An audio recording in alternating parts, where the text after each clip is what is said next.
Yeah, really pleasing. You know, rap for the players who've been preparing extraordinarily well, you know, really since I walked through the door. So they're getting some reward for effort. It's really pleasing for them, fuel their belief. And as a football club, I think it's Fremantle's second final in MCG, and that's where the Premiership Cup gets lifted. So it's great to be able to come here against what is a quality opposition, you know, backs to the wall sort of opportunity, and we stood up and we had really firm belief in the way we go about things and the way we play footy. They would stand up. So for us, it was about nothing new except, you know, trying to bring it to life again, what we've been doing. And, you know, under the leadership of Matthew and Aaron and David Mundy, you know, everyone else jumped in behind them, and it was a fantastic win. First quarter was obviously crucial. What did you like most about that? I just thought we won the ball, made some really good decisions with the ball, lowered our eyes really well and hit the scoreboard a lot. It was really good. Matthew, can you just give us your thoughts? I mean, is this as good a win as you've been involved with? Yep, instinctively it probably is. You know, up there with the first final win that we had a number of years ago now. But particularly against a side that we respect so highly, been there and done it many times before, running premiers and some champion players. We really respect their team and their club, and to come out and really perform on the big stage that is the MCG on a Saturday night is pleasing. Ross, what does this do for the confidence of the group? I mean, you always talk about any time, anywhere, but to be along at the MCG is just about as big a challenge as you can get. Yeah, it is, you know, but look, we'd earned that right. So as we talk about, confidence is just an emotion, it's just a feeling, and that really comes from actions that are delivering what you want. So the players understand, say individually, that they can stand up, so they'll feel good about that, and then that, you know, the things we're asking them to do and we value will stand up as well, so they'll feel good about that. So it just becomes sort of self-perpetuating. But, you know, as we know, the ball's bounced next week and tonight counts for nothing. But we'll certainly have some builds the belief to come into state, you know. And you're right, I mean, an enormous team, and you know, with home ground support. So it was a really good effort, I thought, by us. And Geelong, to their credit, they kept coming, you know.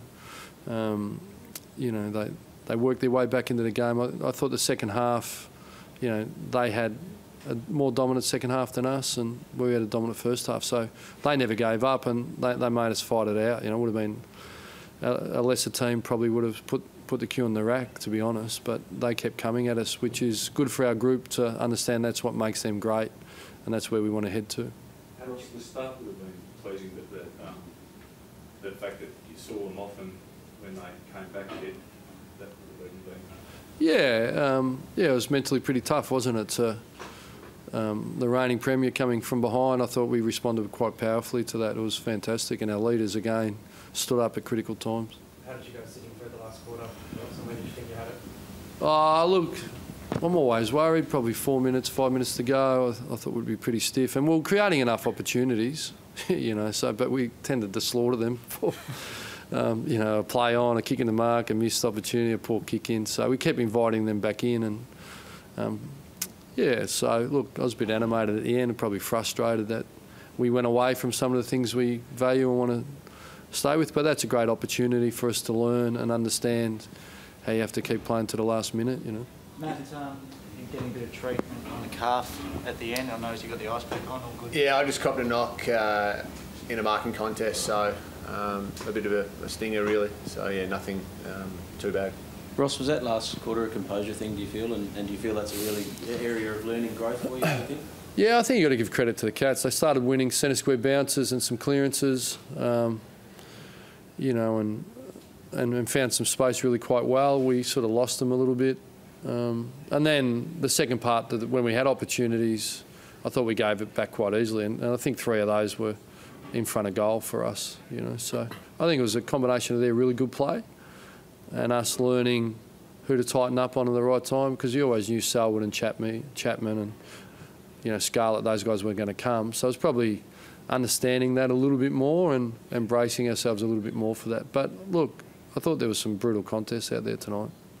It's been some fierce leading games, watching Hawthorn and Collingwood, then Swans and Adelaide. So it was interesting to see how we go, and I thought we played our part tonight in the context of those other 2 games as well.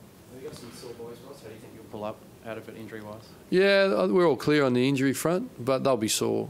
You know, when there's a price you pay to come and win at the MCG like that against a quality opponent, and to our players' credit, I thought they gave enormous effort, and but they'll lick their wounds and soreness, and the bruises will be a bit easier to handle tomorrow, I'd imagine, for all of us, you know, involved in the club, because it's been a good win, and we get to the next round. And what are your thoughts on the 6-day break and travelling again now? That's the business. When you finish 7th, people earn the right for the longer break and the double chance, and that's reality, and I've got no problem with that. And just a word on Adelaide? Yeah, I'm not here to talk about Adelaide, to be honest. I think you've got to pay some respect, which I know you are, but I'm just saying it's been a pretty intense night tonight, and we just want to enjoy tonight, and when tomorrow comes, I'll start thinking about Adelaide. Ross, what was your approach at half-time, three-quarter time, speaking to the players? Because you're so far in front.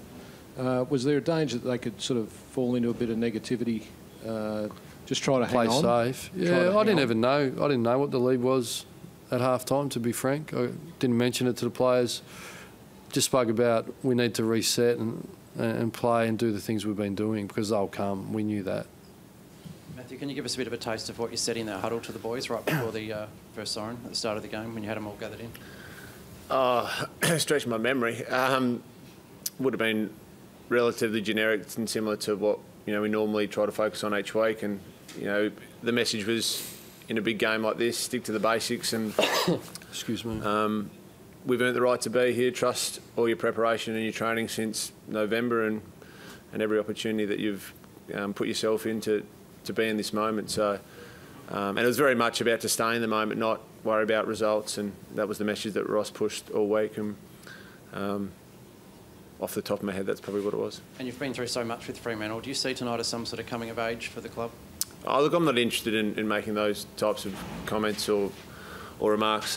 Just really wrapped for the entire group and the people behind the scenes to get the job done tonight. And, you know, 6 days' time we get to do it again. I think it's really, let me reiterate, at the end of the day, this is a final. We've finished 7th, we've come and won one final. There's no coming of age. This is about 1 week, one final. That's all it means. We get to go to the next grid and have a go. So we're a serious football club. They're about improvement. One win doesn't make or break football clubs. We haven't achieved anything yet. So let's be really clear on that. Ross, for the most part, you've travelled home from away games on the night. Why the change this time around? Yeah, that's a good point. I'm not sure. Don't know. So, would that be ideal in your mind? Because it's worked pretty well for you over the year. I don't know. Sometimes, a lot of times I don't. If you know what you don't know. We did talk about it at some stage, didn't we? Yeah, I think the conditioners, they run the club. Oh, have you answered it then?